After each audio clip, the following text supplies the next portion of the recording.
Success the school के तहत sports carnival 2023 का आगाज शहर हैदराबाद के मारूफ व मेयारी तालीमी इदारों में से एक सक्सेस द स्कूल जो गुज़श्ता 2 दहाइयों से न सिर्फ तालीम व तरबियत का मरकज है बल्कि तलबा व तालिबात की मजमूई तरक्की यानी ऑलराउंड डेवलपमेंट का महवर भी है।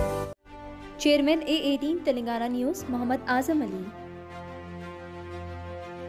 ఆంధ్రప్రదేశ్లో తెచ్చుకున్న ఆధార్ కార్డులు ఉన్నాయి, ఆంధ్రప్రదేశ్ ఉంది, అది ఇస్తే ఇప్పుడు చెల్లుతుందా, మళ్ళీ మీ సేవ ముందెళ్ళి క్యూ కట్టాలా, అట్లాంటి భయాందోళనకు గురవుతున్నారు.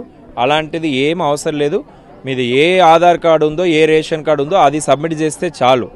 ఎందుకంటే అప్పుడు తీసుకున్న వాళ్ళన్నీ ఆంధ్రప్రదేశ్లో ఉంటుంది, ఇప్పుడు అది తెలంగాణ అయిపోయింది, అది అందరికీ తెలిసినదే, అది మనం వెరిఫై చేసుకుంటాం, ఏమి ఇబ్బంది లేదు. సో అట్లానే కొన్ని దగ్గర గ్రామ పంచాయతీలు కూడా కొత్తగా అయి ఉంటాయి, పాత గ్రామ పంచాయతీ పేరు ఉందని, అట్లాంటిది మీరు ఎలాంటి ఆలోచన చేయనక్కర్లే. మీ దగ్గర ఉన్న ఆధార్ కార్డు, మీ దగ్గర ఉన్న రేషన్ కార్డు సబ్మిట్ చేస్తే సరిపోతుంది. ఇన్కమ్ సర్టిఫికేటు, కమ్యూనిటీ సర్టిఫికేట్ అలాంటిది మనం ఈ స్టేజ్లో అడగట్లేదు, అందులోనే అడుగుతున్నాం. మీ ఆదాయం ఎంత, కులం ఎంతను మనం అడుగుతున్నాం, కానీ సర్టిఫికేట్స్ అడగట్లేదు. సో అది దానికి కూడా ఎక్కడ కూడా ఇన్కమ్ సర్టిఫికేట్కి క్యూ కట్టడం అలాంటిది అవసరం లేదు.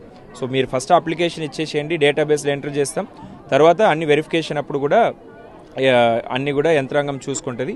మీరు ఎలాంటి ఇది చేయడానికి అవసరం లేదని ప్రజల్ని కోరుతా ఉన్నాను.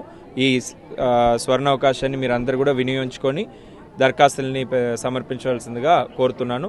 ప్రభుత్వం కూడా ప్రతి ఒక్క అర్హులైన కుటుంబానికి ఈ స్కీమ్స్ ఇంప్లిమెంట్ చేయాలని చిత్తశుద్ధితో ఉంది కాబట్టే మీ దగ్గర వచ్చి అప్లికేషన్స్ తీసుకుంటున్నారు. లేకపోతే అప్లై చేయమని చెప్తే సగం మంది అప్లై చేయరు, ప్రభుత్వానికి భారం తగ్గుతుంది. కానీ అట్లా కాదు, ప్రభుత్వం బాధ్యతతో చిత్తశుద్ధితో మీ దగ్గర వచ్చి తీసుకోవాలని ఆదేశం ఇవ్వడం వల్ల ఈరోజు యంత్రాంగం మొత్తం కూడా మీ వార్డులకి, మీ గ్రామ పంచాయతీలకు వస్తున్నాయి.